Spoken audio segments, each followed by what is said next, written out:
नमस्कार. या ration card धारकांना आता धान्याऐवजी महिन्याला बँक खात्यामध्ये हे पैसे येणार आहे. महाराष्ट्र सरकारने केसरी रेशन कार्ड धारक शेतकऱ्यांसाठी एक महत्त्वाचा निर्णय घेतला आहे.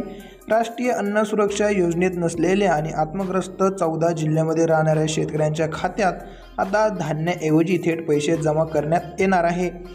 केसरी रेशन कार्ड धारक शेतकऱ्यांसाठी ही एक विशेष योजना आहे, ज्या अंतर्गत त्यांना धान्याऐवजी रोख रक्कम दिली जाते. यामध्ये पात्र जिल्हे आहे छत्रपती संभाजीनगर, जालना, बीड, धाराशिव, परभणी, नांदेड, लातूर, हिंगोली, अमरावती, वाशिम, अकोला, बुलढाणा, यवतमाळ आणि वर्धा या 14 जिल्ह्यातील शेतकरी या योजनेसाठी पात्र आहे.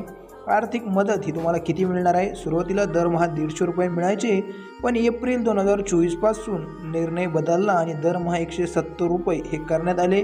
म्हणजेच वर्षाला एकूण 2040 रुपये थेट शेतकऱ्यांच्या बँक खात्यामध्ये हे जमा होणार आहे.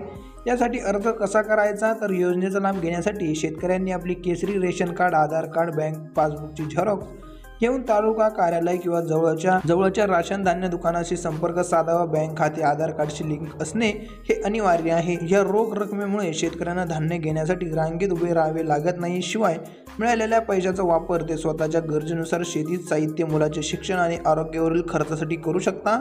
ही योजना शेतकऱ्यांसाठी एक आर्थिक मदत ठरत आहे. अधिकृत आणि अचूक माहितीसाठी स्थानिक तालुका कार्यालयाशी संपर्क साधावा. धन्यवाद.